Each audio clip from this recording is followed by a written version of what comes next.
Hello, SNA Assassinators. This is Super Ninja Austin back here with another video. And this is indeed the Friday Night SmackDown review on September 6th, the last episode of Friday Night SmackDown on the Fox channel. And I hope that we will get to see WWE back on the Fox network sooner rather than later, even though that'll probably be a little while before that ever happened, or even ever, I should say. But yeah, this was a really good finale, a season finale, I guess, for SmackDown on their last week of being on Fox. And what was your thoughts on tonight's SmackDown? Do you think it lived up in expectations, or do you think it was better than that, or even or the complete opposite? Let me know in the comment section right down below.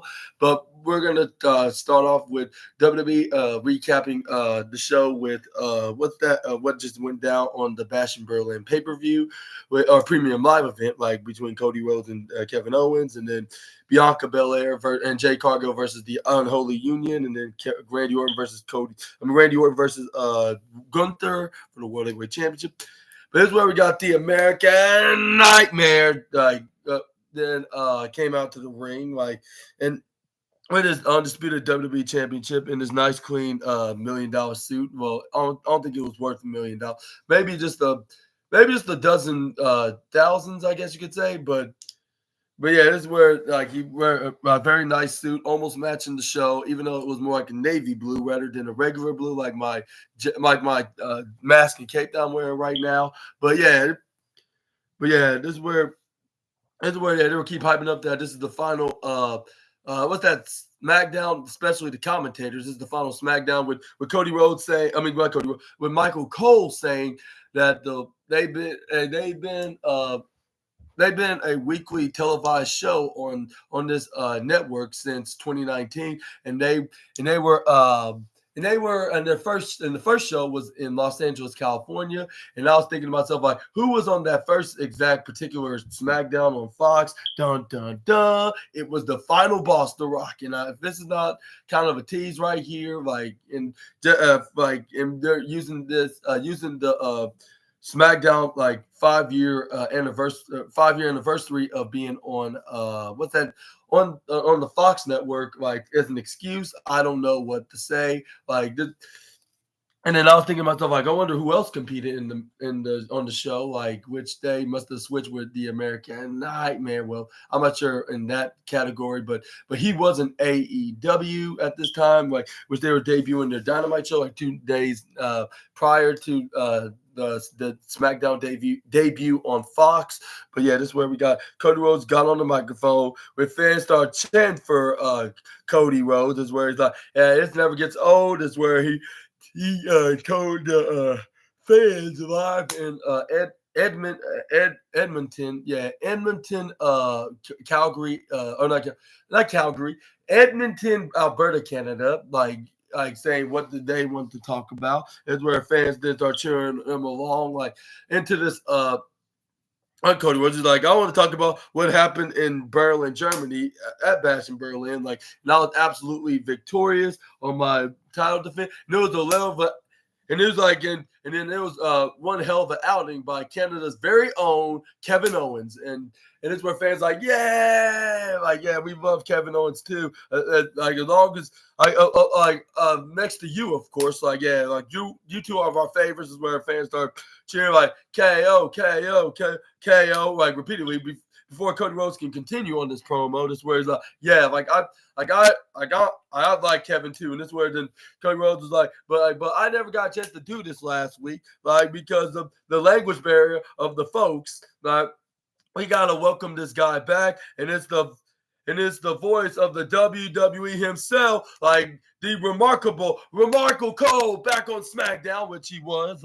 He's back on the commentary booth with Corey Graves in the meantime until January 2025, where he reunites with Pat McAfee on Raw when they moved to Netflix. But this is where we got. This is when Michael Cole did the hands right over the forehead to salute the fans. This is where then Cody Rhodes then continue on this promo. So I could go on furthermore with these heartwarming messages, but I got this gig long enough to know to tell you that I get this very likely that any moment from now that I'm gonna be interrupted immediately, and then it's where fans are like, yeah, like that's horrible. Yeah, that's completely horrible. That's what's gonna happen. This is where they start booing and showing their disdain, like onto that simple fact. This is where then Cody Rhodes continues saying, like, but for the allow me to extend like an invitational like message to the bloodline, and this is where the fans yeah, tell Cody and let's hope it's not bad blood. Luckily, it wasn't at the October Premium Live event, because that's where once he mentioned their name, and it's like on page 1808, I believe, or 1408. No, it's on page 1408 of the Wrestling Rule Book. Like when you mention somebody's name 1 to a million times, they're gonna immediately come out. Is where Solo Sikoa came in. That's where he's like, did you call Cody? Like, I thought you would never mention me. And this where then he's like, yeah, I'm gonna say what I said 7 nights ago. Like, whether if it was you or Kevin, I am gonna challenge you for the WWE Championship, or I'm gonna challenge the WWE Champion, whoever walked out of Bash in Berlin, which is Cody Rhodes, which he pointed that out. But it's where then he also told the fans that he's happy to see him, like in their pretend hatred with the new tribal chief. That's where he responded that to him saying, I'm happy to see you guys again. That's where fans they're responding back with their appreciation by booing him, because of course they would, because he is the top heel in the SmackDown roster as of late, like considering he's trying to replace Roman Reigns as the tribal chief on the blue brand. But this is where then he then asked Cody Rhodes are you done speaking? Like, are you done running your mouth? Like, to these people that are useless right now, as their fans, like anybody's useless is the man that's on the microphone that's running his mouth. That's where the fans start chanting, "We want Roman!" Like, we want Roman, clap, clap, we want Roman. And I was like, unfortunately, Edmonton, Alberta fans, you're probably going to have to wait for at least another week for him, because it seems like he's not going to be showing up anytime soon.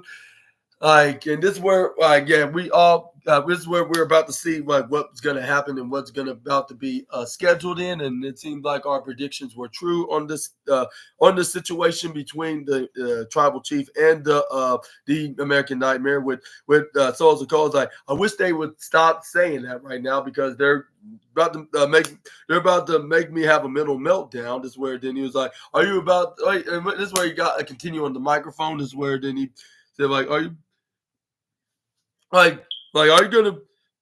And he's like, and are you done playing around, playing championship, playing pretend playing a game of pretend in championship matches? I can actually face somebody in or fight somebody that's an actual legitimate challenger. And I was like, I agree and sort of disagree with you on that, Solo, because one, yeah, he needs that's probably what's lacking in Cody's title reign, being less with that intriguing, but at the same time, you're far from that guy that deserves a shot at that championship, and that's the whole point, that you didn't even win it in the first place.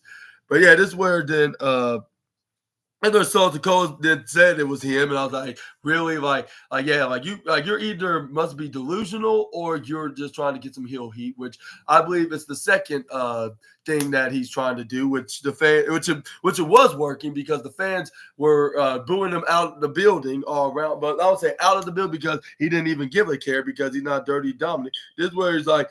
This is where then Solo Sikoa's like, and you know it, and I know it. Like, I would have been champion if it wasn't for the meddling kids. Like, no, it was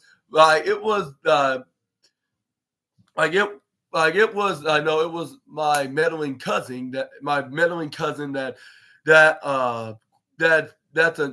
no longer the tribal chief in denial, or something like that. This is where that's where Cody Rhodes responds like, yeah, you are. it is like, yeah, yeah, you were right. Like, and you also are infected and unhinged. Like, like Solo, like you are truly the number one contender. And we thought that, or I thought he was talking about Solo, but we're gonna get into that in just a moment. But it's where then he was looking directly right at a Solo. He's like, yeah, you are number one contender on my book. You are the man, like that step outside of that shadow, the wall of the tribal chief that's trying to keep you down, like you do, like indeed deserve a disputed WWE championship. And then, yeah, I thought he was referring to a Solo with Roman, but it's most likely like talking about one of Solo's guys that are under the hostage the hostage I'll say fort that he calls itself the Island of Relevancy, and that's the man none other than most likely the undefeated Samoan werewolf himself, Jacob Fatu. That's where then he pointed out, like, yeah, like, I want you to get a shot at my championship. When he walked right past Solo and stared directly at the former MLW world champion. This is where then fans were chanting for Jacob Fatu. I believe they were saying it in French. They were like, I don't know what the word that Jacob Fatu is in French, but they started chanting it in that way. This is where Sosa goes, like, you really gonna betray me like this and try to take my spot for your own? Like, it is where Jacob Fatu's like, of course not. With him, but like they're teasing some kind of a split, like with Jacob Fatu leaving the bloodline, this version at least of the bloodline. But that's where it's like, no, like I have much more respect, and I acknowledge you, like to like more than do that than think that I deserve a shot at the undisputed WWE championship.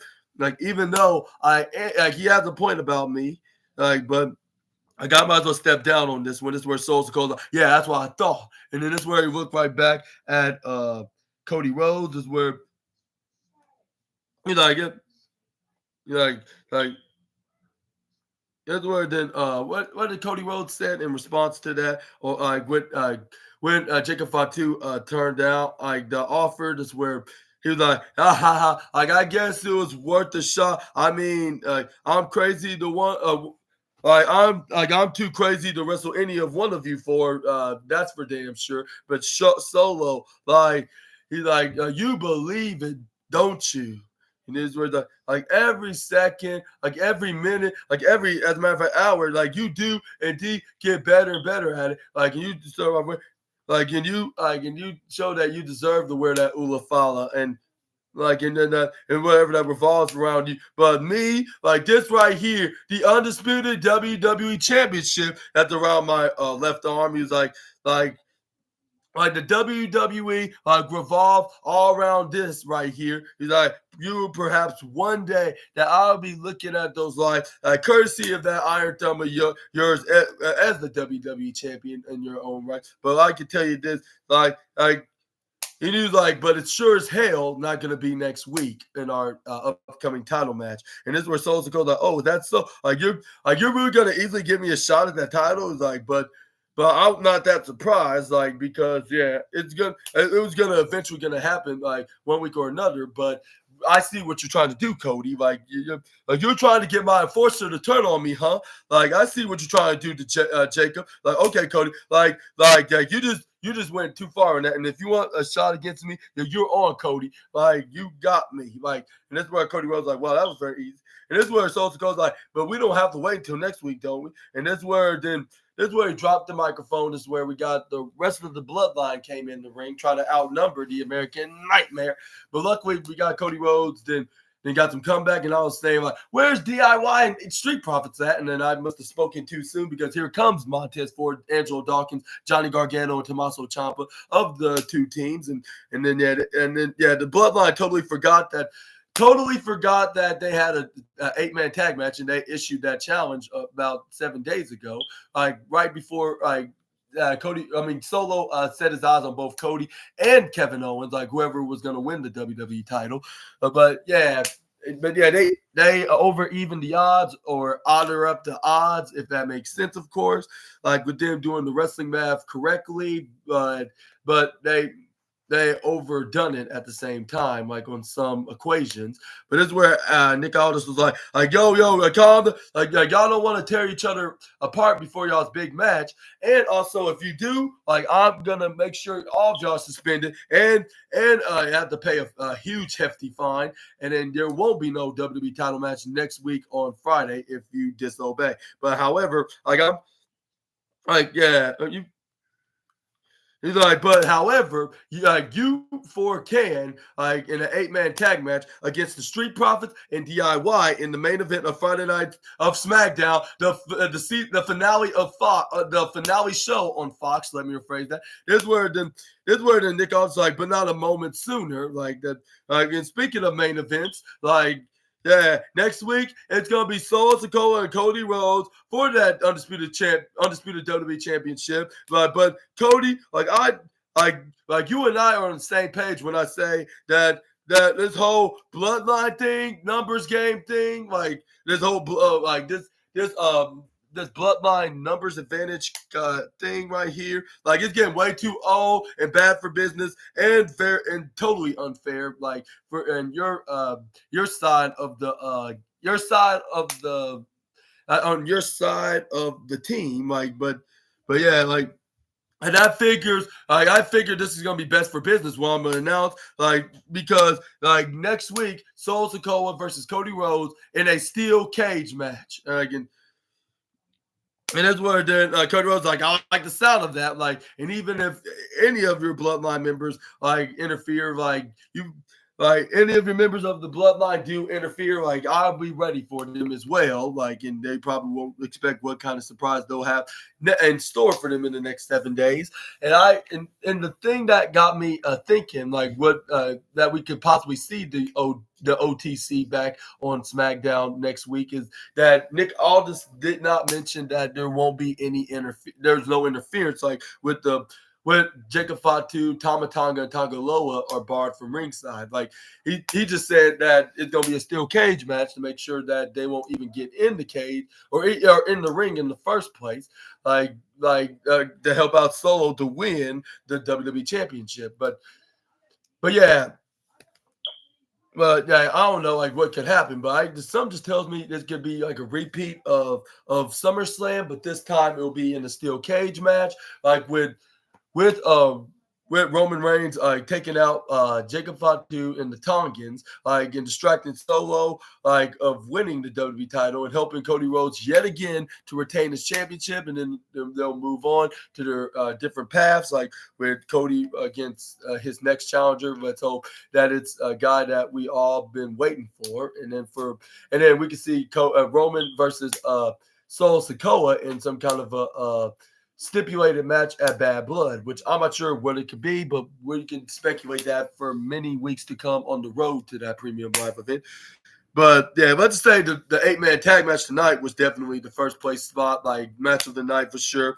But this is where then we got Nia Jax paid a visit to Tiffany Stratton, letting her know that she's gonna help her like she did to her last week when she faced off against what's her name, Mia Yim for the WWE Women's Championship and help her retain it in that street fight match. This is where the Tiffany Stratton's like okay, thank you so much, and this is where then Nia Jax is like, good luck out there. This is where then Tiffany Stratton to breathe in, breathe out. She was like.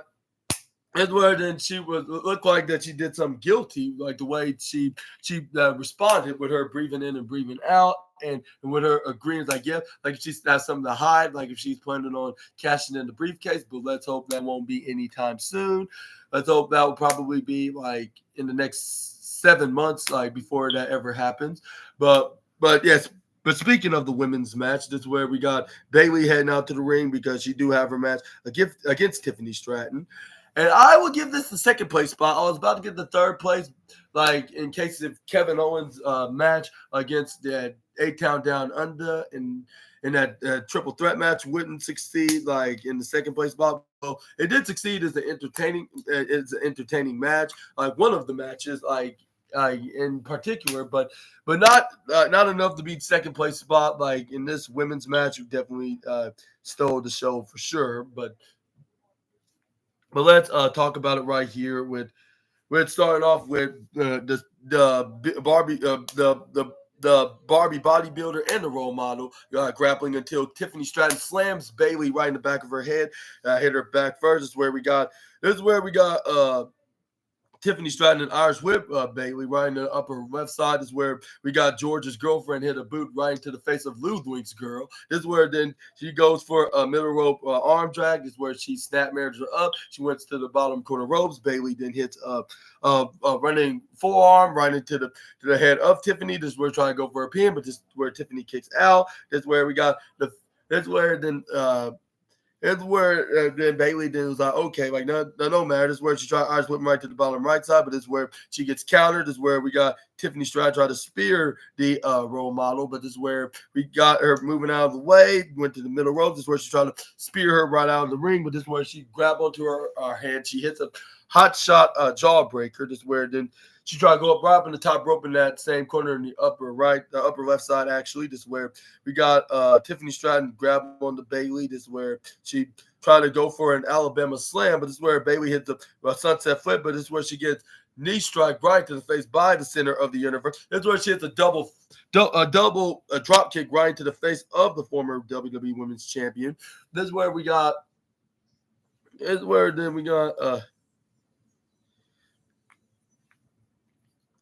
what else happened? This is where we got Tiffany Stratton center right to the lower right side, hits a cartwheel back with that black attack. I get you. This is where she snap mares her right into the middle ropes, and this is where she was about to hit the double foot kick right into the foot drop kick, actually, like she did before, onto the bottom ropes and into the corner, but the lightning did not struck twice. And this is where Bailey flipped right out of it, hit a sunset flip, a surprise roll up, which is the most devastating move in all of professional wrestling. But this is where we got Tiffany Stratton trips over Bailey after she kicked out of that maneuver when they both got back up. This is where she was about to hit the running hip drop, but this is where Bailey hits a running collision clothesline. This is where we got. And where we got Bailey to try to go for a German suplex, but this is where she gets flipped right over. She gets hit with a drop kick by Tiffany. This is where she sent her right into the middle ropes on the left side. This is where we got Tiffany Stratton got a guarantee of hitting that hip drop right into the spine of Bailey. This is where then she tried to go for a pin, but this is where we got Bailey kick out at 2.3. This is where Tiffany Stratton's like, oh darn it, but this is where then she grab onto the left arm of Bailey. She dragged her right into the bottom left side ring post in the inner part. This is where she swing the arm, hits it right into that exact post. This is where then she hammerlocked her in that arm. But this is where we got Bailey then protect herself. She spin around. This is where she counters, hit her face first, hit Tiffany face first right into the ring post. Is where she put her right into. This is where she draped her right onto the apron, right into the bottom corner. Hit a draping suplex right into the concrete floor. This is where we got. It was on fire again. This is where she hits a spinning back suplex. This is where then Bailey then and drag her right into the right in the middle, right towards the lower left side. That's where she was about to hit her macho woman elbow drop that she normally do, but this is where it only got her at the last second count at 2.999. 9999999 up to my mind 0 point away from being. I was like, dang, like what an underrated maneuver to do, like if you were Bailey. But this is where we got the 2024 Queen of the Ring and WWE Women's Champion, then distracted Bailey by coming out there. This is where it's like I'm just making sure everything's going fair. This is where Bailey's like yeah, it's already is going fair. Like nobody is what's that word? Like trying to dishonestly steal a win from the other. This is where you got Tiffany Stratton to go for a cartwheel, like flip over right into pick up Bailey and try to hit her with an Alabama slam. But this is where we got anyway, she successfully hit and move onto a former women's champion. But this is where Bailey immediately kicks out at 2.8. This is where Tiffany Stratton's like, that should have been it right there. Like, referee, like, do your job. And this is where then we got this is where she tried to pick her up, try to hit her with the Green Bay plunge, like her former wrestling teacher used to do, like when he was in WWE. But this is where he flips right out of it. This is where Bailey tried to go for like a German suplex, but she pushed her right to the right side. This is where she tried to go for a wheelbarrow roll up, but this is where what's her name? Tiffany Stratton hang on to the ropes on the right side. She's like, no way, Bailey. And then this is where then she tried to run right up to Bailey, but she hits her with a Bailey to belly. This is where it looked like she could win, like with this maneuver. Like this is where Bailey's like, I gotta get up, like, but I'm very agonized. Yeah. A big mistake. This is where Nia Jax tried to distract Bailey, but Bailey chased her off. This is where then the girlfriend of George then got back in the ring, but this is where the girlfriend of Ludwig and Tiffany Stratton then hits a backslide, like, and this is where Nia Jax thought that Bailey's gonna capitalize and try to get the win, but Nia Jax made a huge mistake of distracting the referee. Like, we would have seen Tiffany Stratton win the match, but if it wasn't for Nia Jax that made a huge mistake of keep distracting the referee on accident, if we think that's the case, like right here in this scenario. But I wouldn't be surprised, like, if she purposely did that just to make what's her name, Tiffany Stratton, look bad, while like with everybody comparing them as with this Nia Jax, the better friend, into this friendship duo. That's where we got but this is where Jessica Carr tried to go for one. She tried to go for two, but when she was at 2.7, Bailey kicked out of it. This is where she flipped right back up. This is where she tried to go for a backslide of her own, but she was like, no, I have a better idea. Like, I'm gonna roll my right leg over what's her name, Tiffany Stratton's left arm. This is where she then planted the rose plant right onto the canvas. She gets the 1, 2, 3, I believe. This is where Bailey got a win. This is where she that's where then she sent a message to Nia Jax, like she could do that again to reclaim her women's championship. Which unfortunately, I'm not sure that if she is gonna be regaining that belt anytime soon. But yeah. Anyway, we got Nia Jax and show her show her anger by trying to attack Bailey, but this is where Bailey's like too late, you can't do nothing about it. Like this is where the Nia Jax like, oh, but I will. Like, even if I have to wait for another 30 days to do so, I will. And this is where she was like, at the end of the day, I'm your women's champion, even though she didn't say it on the microphone. She was just giving that stare by saying that. This is where we got Kevin Owens running into A-Town Down Under with them poking fun of them, like saying, yeah, like what did they say? What did Grace? When Grayson Waller's like, what's about there? A bunch of losers. It's Kevin Owens and the Oilers, which it was the Edmonton Oilers, I believe, if that's the right team that plays for the that plays for the NHL Hockey League. But this is where we got. And there's like, yeah, we got a couple of losers here. Like,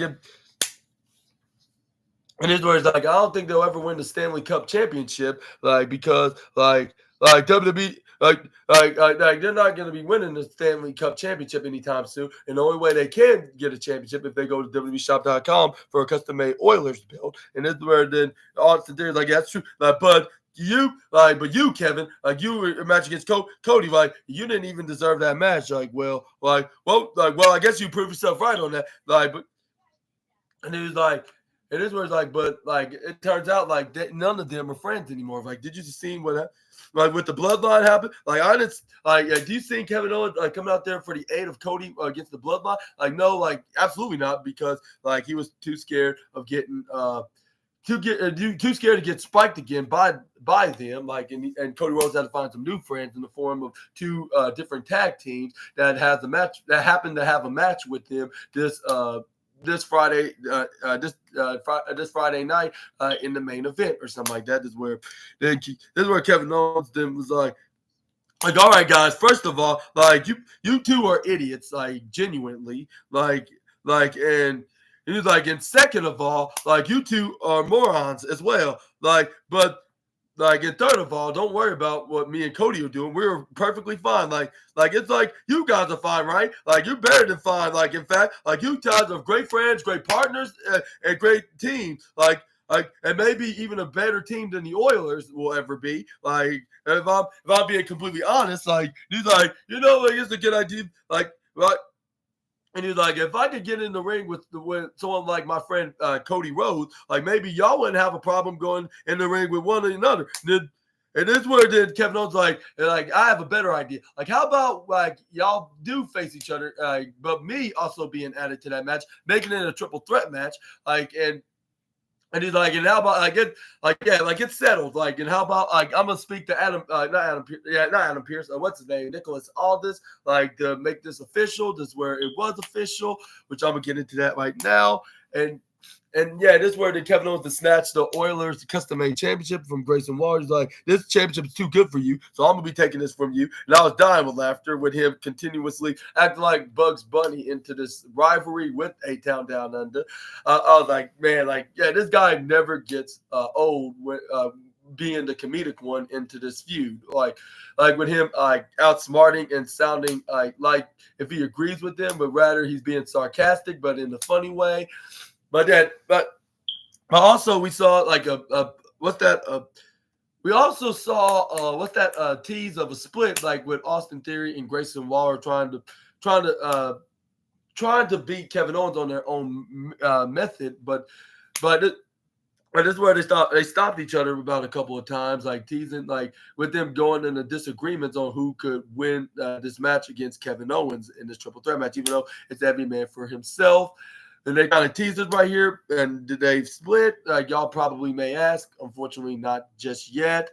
But maybe it's for the best that they're not hurry up and splitting yet. This is where I was thinking like, but whatever happened to that potential match with Baron Corbin versus Austin Theory, or Corbin and Cruz versus what's their names, A-Town Down Under. Like, but I think I can understand what one of the reasons why is because Apollo Crews was already scheduled in a match against Giovanni Vinci. So I guess maybe they cancel it like for the best. Like maybe it would have been too and besides it'll probably be too soon for A-Town Down Under the split at that time. Like if they did face Corbin and Apollo, like and they lost that match. But yeah. But it seemed like that we could possibly see it happening next week. I'm just predicting that right now. But yeah, let's move on to the next slide. Let me know in the comment section right down below in this potential split, like and what day would be. Will it be like on the go home show SmackDown before a Bad Blood, or do you think it'll be on the return on USA? Let me know either way. But let's move on to the next slide. We got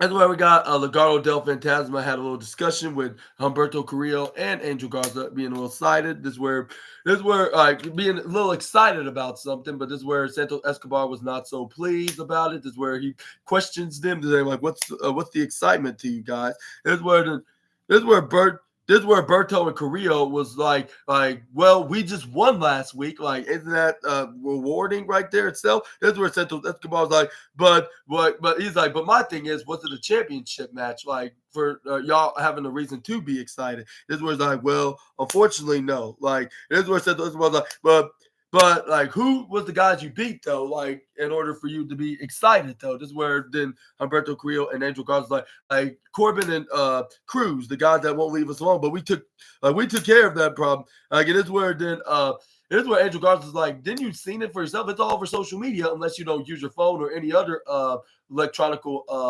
device to see what's on the web. And this is where Santos Escobar that took off his shades. This is where he was like, let me ask you guys this, like, and this is where then he's like, but let me tell you, not ask you, more likely tell them. He's like, let me tell you this right here. This is where they're like, okay. This is where he's like, don't be shocked about success. Like yeah, like victory, like it's not what we obtain. Like it's part of who we are, guys. And it's like in success, like well, like that's another story. Like we don't just find it, like Like, no, no, no, God. Like, we make success. And he's like, it's there, and it gets us to take. And he's like, this, like, and this is where Central Drum's like, okay, like, I get it. Like, it's just the beginning. This is where Berto's like, yeah, this is like this is our time. This is where then Electro Lopez agreed. And yeah, this is our time now to shine, to fall into place. Like SmackDown is bound to be our turf to be running. And this is where then what's his name? Then Santo Escobar's like, that's right, honey, which I'm still assuming that they're actually a couple. This is where we got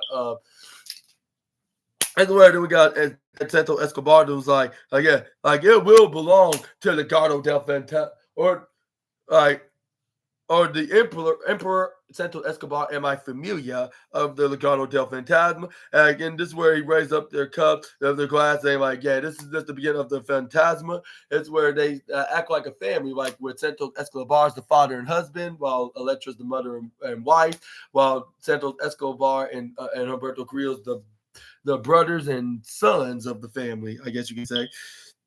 They took their shots. This is where we got the Giovanni Vinci then came. That's where I was like, really, like they were gonna do this match.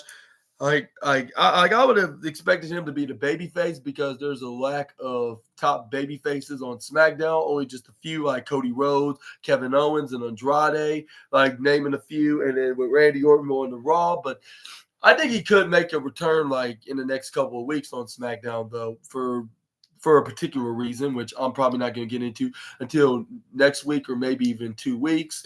But let's move on with this match. This match didn't even last 5 seconds because once the match started, like what's his name?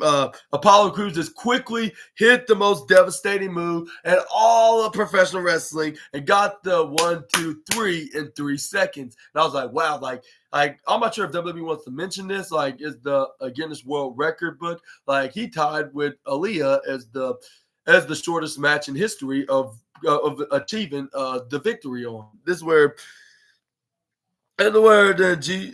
Giovanni Vinci was like, well, this does not just happen. This is where the referee's like, yeah, I'm afraid that just happened. Like, this is where.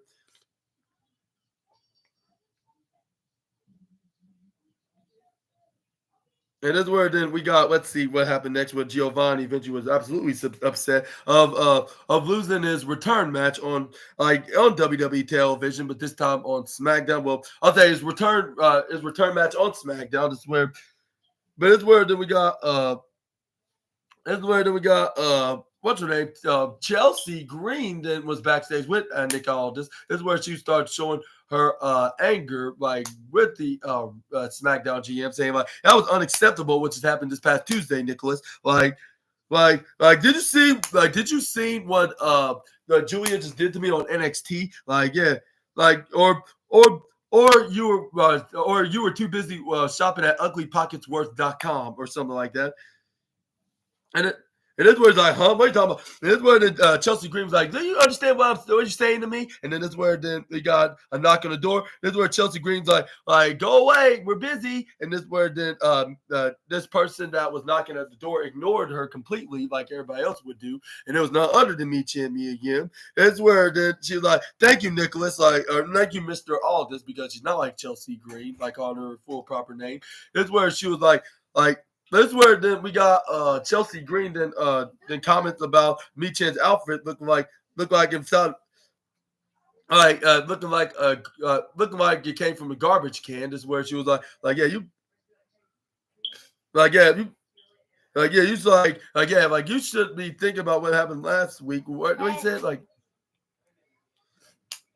what. This is where then what Chelsea Green said after DC that said like she said like is that trash I smell? But or like no, like it's me, Chin. Like hello, like nice to see you. Like it's so fitting that you ended your last match in the trash can, considering like that's where trash go because that's where because that's the end of any inanimate objects or trash goes, and this is where then me, Chin, and him was like yeah. It is where it's like. And the last time I saw you, you were getting your limited brain squashed and scrambled by the newcomer of NXT this past Tuesday. Like, which must be why you're confused talking about that mess. About I'm not going to be whooping that pancake right here, right now. And this where the Me Chin was like, yeah, like that, like yeah. That, as a matter of fact, I think that's what you came in for. But yeah, Birdie Bird. Yeah, sure. It's the skillet and a big cooking sheet. Yeah, sure. I can do that. Thank you. Yeah, no problem. Just give me for a moment. All right, I'm gonna be on my way right now. Sorry. No, you straight. Yeah.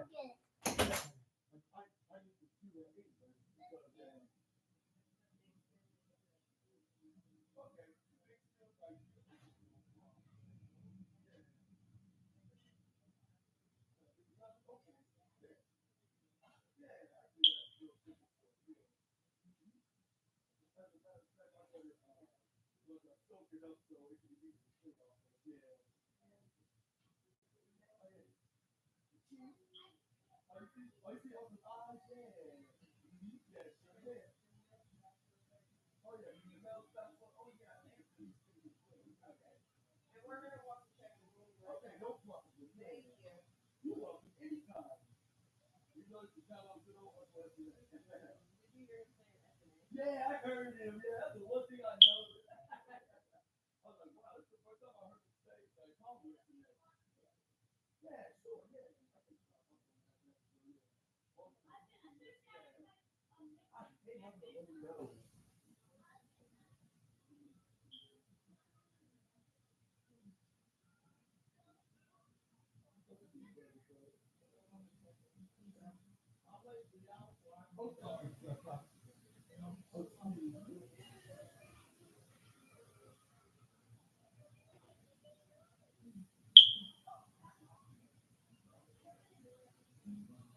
Sorry about that. You got any tissue home? Oh, yeah. Thank you, baby.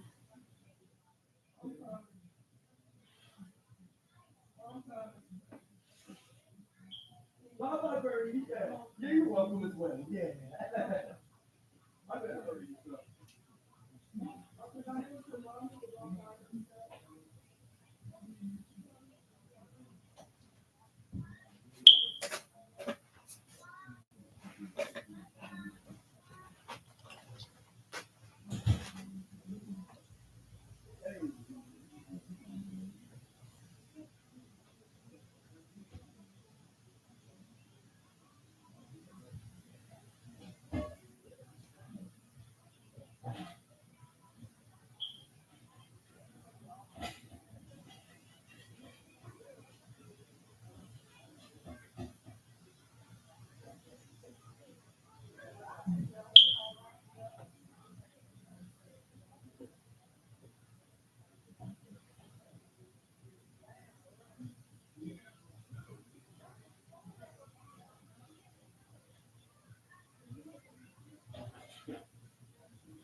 right, SNA assassinators, I'm back.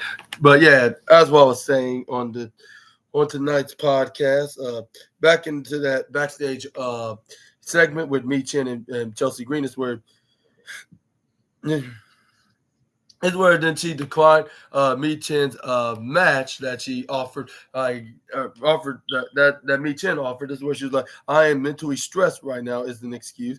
This is like nobody. He's like, I want some essential oils and red wine to calm me down before tonight. So he's just like, it's the red wine and the and stuff like that's not calming me down right now. So I think I'm going to decline. It's where this where then it's where then Nick Aldis was like yeah like you know what I've been thinking, like we got all these analogies going on, like how about how about he's like, getting back on the horse, like that's what you're like going to do tonight, like in 1-on-1 against Me Chin. Like, and this is where the Chelsea Green's like, no, I can't make it. I can't make it out to the ring. This is where Nick Aldis was like, nope. This where that she hung up the call that somebody hung up the phone call when somebody was calling on the office phone. This is where Me Chin's like, oh, like that's probably not even important anyways. But this is where then we got Me Chin give a huge grin, like after being told by the SmackDown GM. This is where we got Kevin Owens coming out to the ring because the match must have been confirmed. Like, well, like, and some of y'all probably would be saying like, but Austin, like, how can assume that, like, when they didn't even confirm anything, like just yet. And this, I was like, well, like we're gonna see, like after the most powerful force in all of sports and entertainment, the commercial break, and that is indeed indeed A-Town Down Under. But I think and this is where we got, but this is where that's because they both came out on their what's that, the entrances, like A-Town down, down, A-Town down. And then Kevin Owens like, yeah, I should have known that we're gonna come out like at the same time, making this look like if it's a 2-on-1 handicap rather than every man for himself triple threat match. This is where we got Team A-Town Down Under after when they lifted up I believe the NHL champions, 2024 champions, like it was a Florida. It was a Florida Panther. Wasn't it a Florida Panther jersey, I believe. Yeah, they were waving it all around in the ring. This is where then this hockey player that was a huge fan of Kevin Owens then was very disappointed. But when A-Town Down Under was doing that, showing the sign of disrespect, this is where we got Austin Theory to try to attack, but this is where Kevin Owens smartly went after him before he tried to hit a running attack on him. He closed on him out of the ring in the bottom corner. This is where we got Grayson Waller then try to close on him out of the ring, but he gets thrown right out along with his tag partner. This is where Kevin Owens then go for a double cannonball right off the middle ropes, the bottom ropes onto the right off the bottom corner. This is where then we got Kevin Owens to send him right into the timekeeper's area, right beside the commentator. But luckily, Corey Graves and Michael Cole then step right back, which that was a smart move from the commentators. Is where we got Grayson Waller and Austin Theory attacks Kevin Owens. Is where they double Irish whip the prize fighter right into the bottom corner barricade. Is where they're like, oh, what are you gonna do about it? Not much of a fighter, huh? That's what Grayson Waller. That's what Austin Theory like. Yeah, like not like you're not really much of a fighter like you claim to be. Like, and this is where then we got Grayson Waller then grab onto to a table. I mean, like, why not? Like, even though Grayson Waller did not do it for the fans rather than for themselves because they are selfish, egotistical heels. But yeah, this is where we got Kevin Owens then kick him right in the gut. This is where then he power bombs him and make their plan backfire right after he threw Austin Theory right into the barricade. And yeah, this triple threat match was a no DQ like every other triple threat matches in WWE, like ever since 2010, I believe. Like even though like if it wasn't even if it wasn't a no DQ contest, I believe he still would have gotten away with it because he did not hit it onto his opponent. They rather than slam him right through the weapon, which there's no rule against that. This is where we got Kevin Owens got right on the apron. This is where he did. This is where then he started doing that. What's that? What's that? Arm. arm unwrapped, like and pull them like apart, like do that kind of a pose, and like that's what I'm talking about. Like anybody liking this, and Edmonton is where fans like yeah, and this is where we got Kevin Owens and sent Austin Theory right into the right corner barricade where near the commentators. He hits a big devastating stinging chop, not giving no cares about Gunther's list. Like if he wants some, he can come get some. Even though they were like the last encounter, it was not so successful, but I promise you that it will indeed be successful when I do face the Ling General. And then this is where then he gave a huge high five to the hockey player. This is where we got Kevin Owens and hit a brainbuster right on the Austin Theory. I believe this is where Kevin Owens tried to get back up from hitting that bump. This is where he started hitting some punches and some chops. Like this was like with Gunther only giving him like about the 500 on the list because it was not that much provoking. And this is where he tried to Irish whip the mayor of A-Town right into the right side, but this is where he counters and threw Kevin instead. And or Kevin kicks him right into the head. This is where he ducks out of a clothesline. This is where he hits a runaway clothesline right onto Austin. This is where Kevin Owens then followed that up with a running senton. This is where Kevin Owens is like okay, like I did my one signature move. Like now I got one more left in the tank. This is where he went to the bottom right side. Is where Kevin Owens then did the crotch chop and told him to suck it. This is where he hits the cannonball right onto what's his name?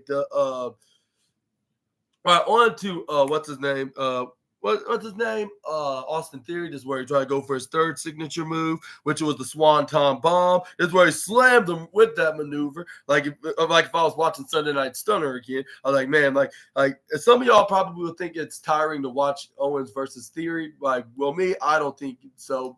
I don't think so because like maybe it's the fact that they were the first match that I watched on my first time attending a wrestling show, I guess. So I guess that probably have something to do with it in some capacity. That's why I'm probably not tired about it. But this is where we got but Kevin Owens probably would have gotten away with it if it wasn't for Austin's meddling friend, Grayson Waller. This is where then we got Grayson Waller trying to take advantage of this, like him don't have to worry about his teammates, so he just thought he was gonna get a win. This is where he started hitting some forearms right to the back of his head. This is where the referee's like, "What are you doing, man? Like you cannot be doing all you cannot do all this, like even though it is no rules against that, but like you don't want to actually paralyze him like not only physically but mentally." This is where he runs right to the left side, but this is where Kevin Owens then hits a big forearm or maybe it was a big right hand that hit him right to the left side of the jaw. And this is where then we got Austin Theory to hit a southpaw right strike, and this is where then he hits a rolling flip into a blockbuster neck breaker. This is where then what's that? Grayson Waller tried to steal the win for him, but this is where Austin Theory did not like this, and like this was look like it's about to be the time and the place, which I kind of predicted that like Kevin with them trying to fight over pinning Kevin, but only for Kevin to get right back up after they're arguing, like with them saying I should get the pin first, like for one reason, but the other gets. Like should pin him for the other reason. Like, and this is where I was like, going back and forth with Kevin Owens to probably push Grayson Waller right into Austin Theory and stunner him for the win. But that did not happen, unfortunately, exactly like that per se. But this is where Austin Theory then shouted at Grayson Waller like, "What are you doing? Like you're trying to take a win away from me after I do all the work." This is where Grayson Waller's like, "What are you talking about, Mike? Like I'm just trying to." Like I happened to be right there, like, and I was closer than him. Like after you hit him with your move, like I thought I might do you a favor. Like if I win, you win as well. And this is where then Austin Theory is like, yeah, but that's not the same when it comes to triple threat action. This is where Grayson Waller tried to convince him like this is different. This is a different triple threat. And we're working together like it's a handicap match. This is where then Austin Theory is like, okay, maybe you're right on that, but. And this is where he's like, oh goodness gracious. And this is where Austin Theory's like, what was that? And then this is where he was like, oh nothing. This is where then he's like, but why you're standing there for? Like we need the finish off our worst enemy. This is where they start stomping onto him. This is where they try to go for a double suplex off the top rope. But what they did not know that Kevin Owens cannot be suplexed right off the top turnbuckle. Like it's the proven statistic every time, like when somebody steps foot in the prize fighter, even if it is a 2-on-1 disadvantage for the prize fighter, Kevin Owens just still cannot get suplexed off the top rope. And even if it's a double avalanche, this is where then he hits right hands on each on the on the Austin Theory and Grayson Waller is where he knocks him right over. That's where then we got Kevin Owens then go right in the middle ropes. This is where he hits him with a left fist right into the head of Austin Theory. This is where Austin Theory tried to go for a suplex, but this is where he totally forgot that he cannot get suplex off the top rope. Kevin Owens hit a Green Bay plunge right on the in the upper left side. This is where he tried to go for a suplex, but it's where he gets medaled once again by Grayson Waller, and this is where then Grayson Waller's like this time, like I'm not gonna let you out of my sight, and then this is where he put him off the top rope. He tried to go attempt to go for a suplex, and even like trying to catch him off guard, like, and he haven't learned from the first time. Like Kevin Owens, somehow counter out of it. That's where he then hits him with a spinning corkscrew fisherman suplex right off the top rope. With Corey Graves pointing that out that Kevin Owens cannot be suplexed off the top rope, just like how Willow Nightingale's like in AEW. Like I keep repeating, and every time I call a Kevin Owens or a Willow match, like this, like they just cannot get suplexed, like under no circumstance. This word, and Corey Graves said that like the only time that he got suplexed was once. Like that's the one time, like he only got suplexed off top for once, but since then he haven't got hit with the suplex because he's always prepared for that.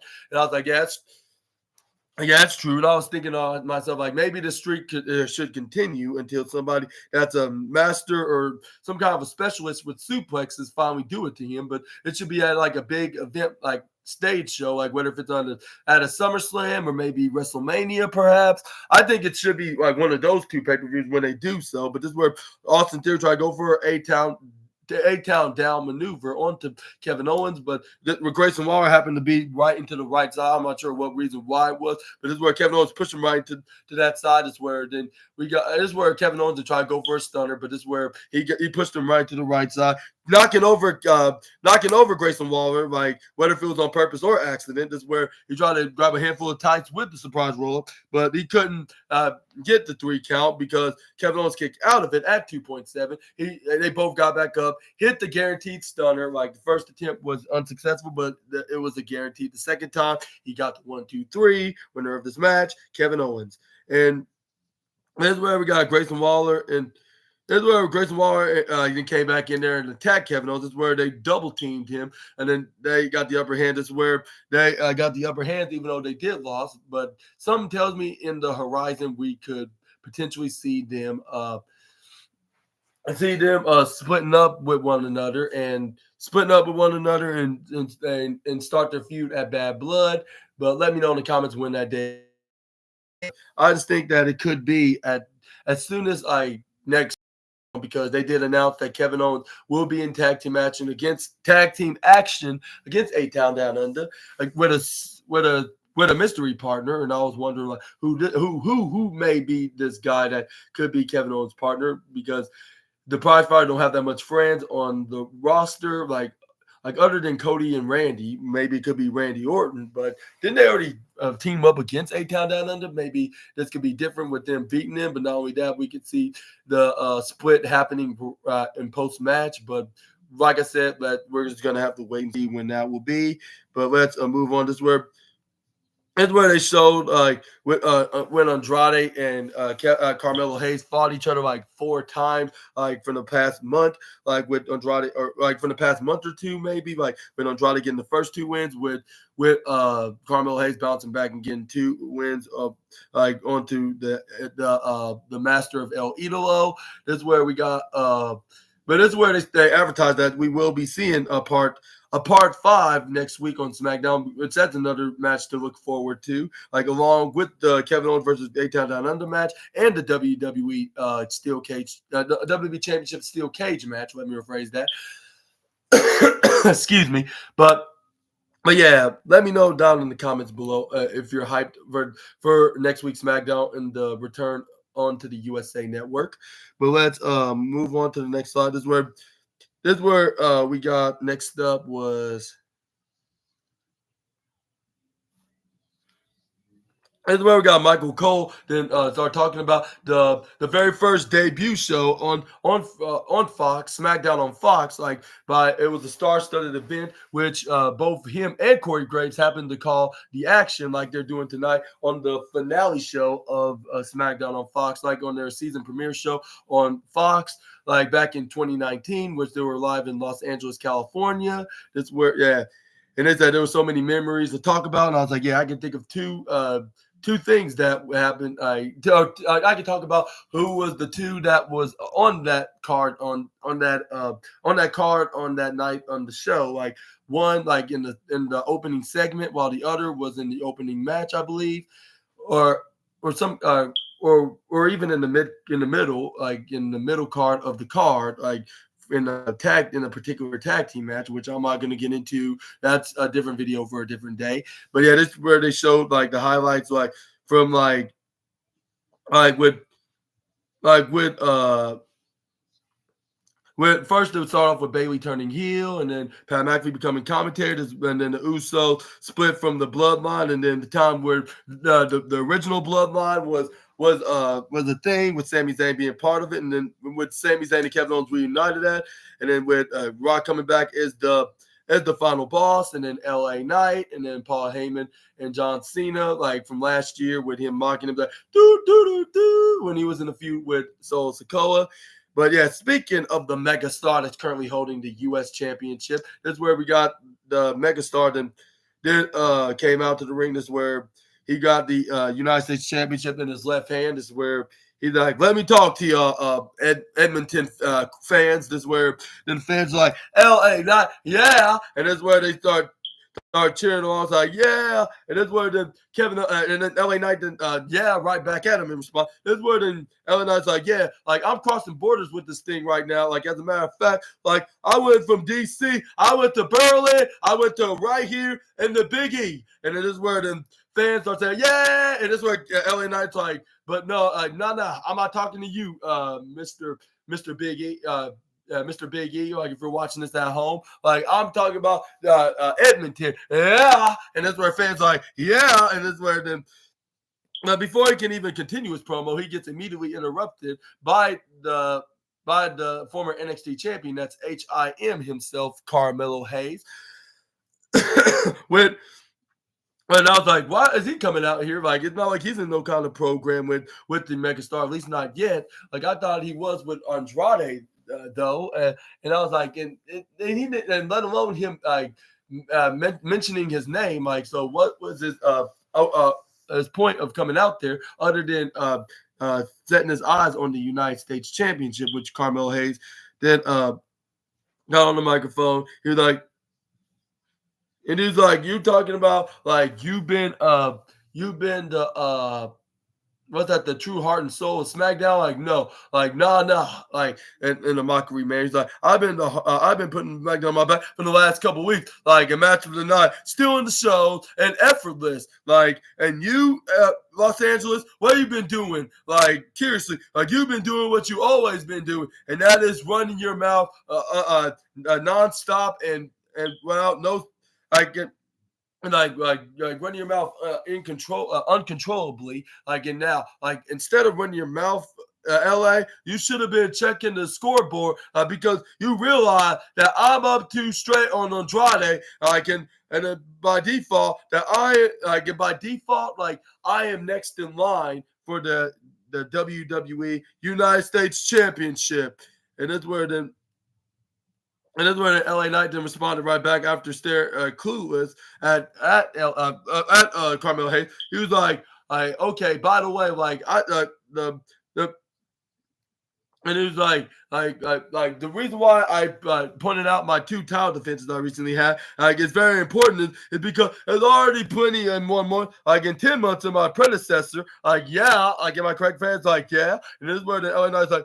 He was like, you're standing here worrying about having the match of the night. Like, I never worry about matches of the night. Like, you know what the only golden award that I want to win is and that is this United States Championship. Yeah, like I don't give a damn about winning the match of the night award from that goofy kid in the mask. Well, he did not say that, but it's my own version of it. This is where then LA Knight did say Like, yeah, this is what, and this is the reason, and that's the reason why I'm the champ and you're not, because all you care about is getting some getting some star power, but from a kid that's irrelevant. Yeah, that's hiding behind a mask, of course. But he did not say all that. This is where the Andrade then came out like and had enough of this, like with Carmelo Hayes thinking he deserves a shot at the United States Champion just because he evened the odds from him. This word then this was like gentlemen, but he said in Spanish, he was like, yeah. He was like I gotta admit, I gotta give you credit when it's due. Like you did indeed beat me. You beat me twice, but you better you better remember that I was the original guy that beat you twice. And that's where the fans are like, yeah, he's right. And that's where it's like yeah, that was like over a month ago. Like, and it's where then Andrade's like I have a question for you. Like, do you really think like you could serve an opportunity like with the United States Championship, and that's where then your Carmelo Hayes was like, yeah, you damn right, like way more than you can, and I could probably can make it more relevant than you ever did back 4 years ago. This is where Andrade was like, oh, okay, like you really think so? This is where the Carmelo's like, yeah, after all, I beat you twice, and then this is where then Andrade.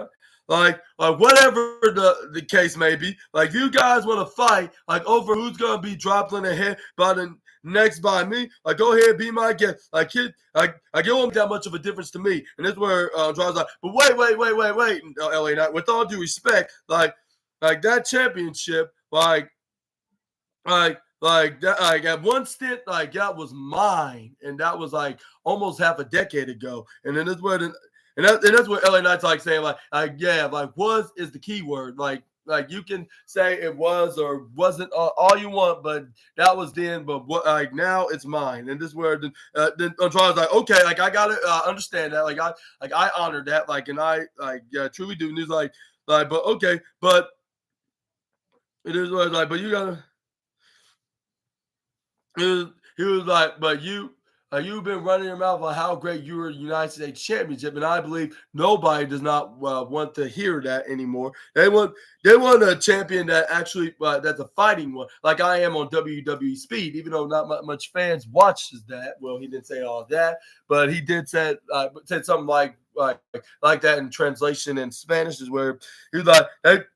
Like they need this where Andrade, this where Andrade can say, like they need someone like Andrade, like me, like that can carry the SmackDown mid card division like to the better place where they want to see. This is where LA Knight responds like this is where LA Knight then hilariously then said, like, I did not understand the word what you just said, Andrade.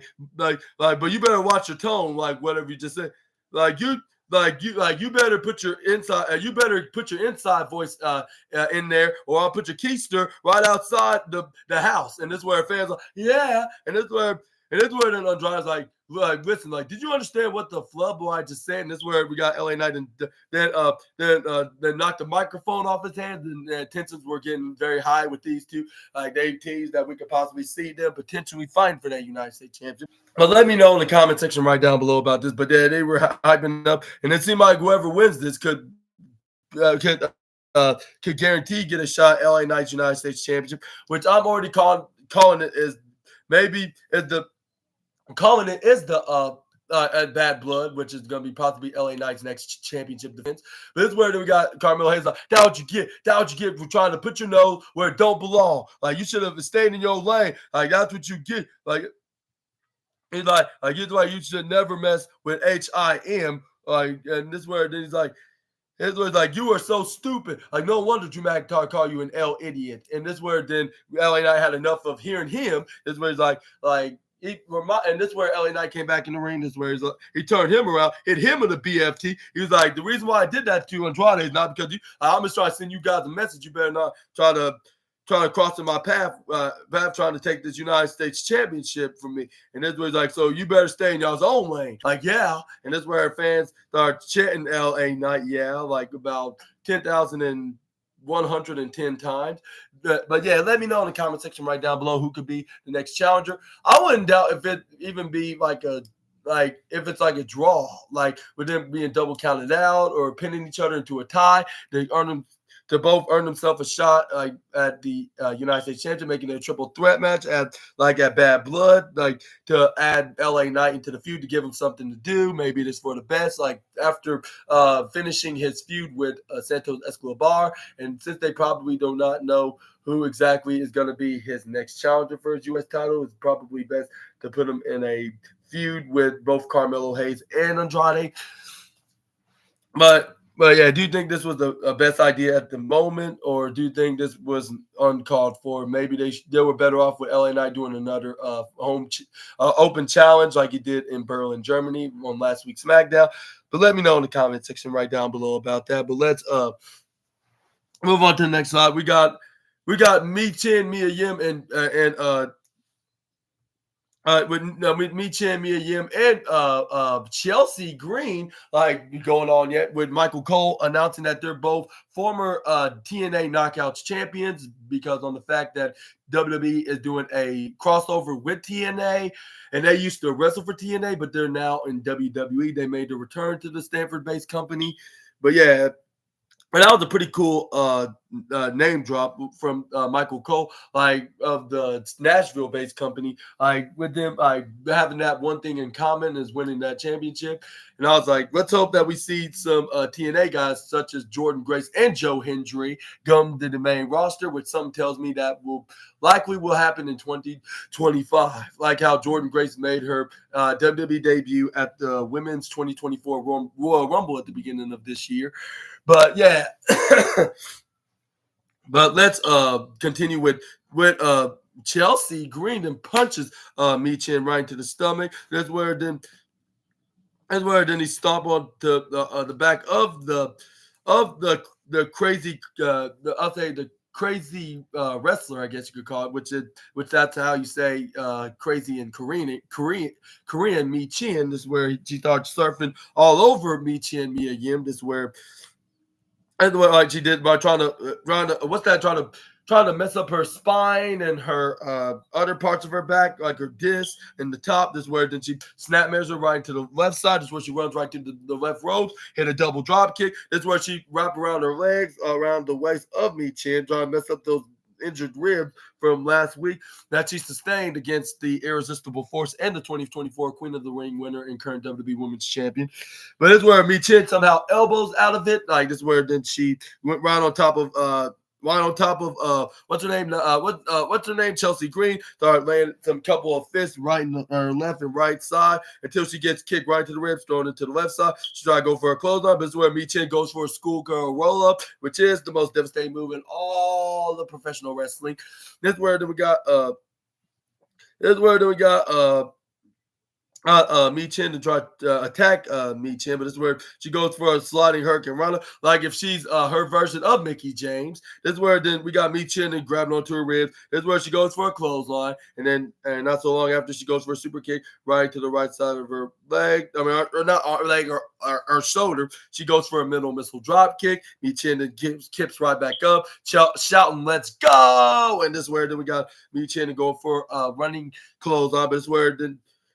This is where she got stopped by Chelsea Green's leg, and this is where she grabbed onto she draped him right into both corners in the bottom right side and the right side. This is where she goes for a face breaker right into the face of Chelsea Green that made her flip and flop right back into the ring. She gets the residential Karen Canadian right between her leg, like she's about to hit a pile driver or power bomb. But this is where we got Piper Niven and got right on the right corner apron, try to interfere. This is where then we got Michin was like, you know what, forget this. Like I could take care of Chelsea Green in just a moment. I just need to take care of this the Piper problem. This is where she tried to close on her out of the ring, but this is where Piper Niven got out of the way before she can even attempt to. This is where then Chelsea Green tried to take advantage of the moment, like which it almost worked at first, like, but this is where she gets kicked out at 2.9999999 with the most devastating. No, it was too even actually, because as soon as Michin kicks out, the referee was right up on top, like before he can even get to 2.1. when she hit the most devastating move in all of pro wrestling. But this is where we got Mi Chandon going for a kick right to the gut, try to go for wrist lock and try to go for the boot right to the face and slam her right to her left jaw. But this is where Chelsea Green somehow flipped right off in an irritation manner. This is where she pushes her and turns her around. She's like, and this is where she hits the unpretty her right on in the middle of the ring. She gets the 1, 2, 3 there. And I'll say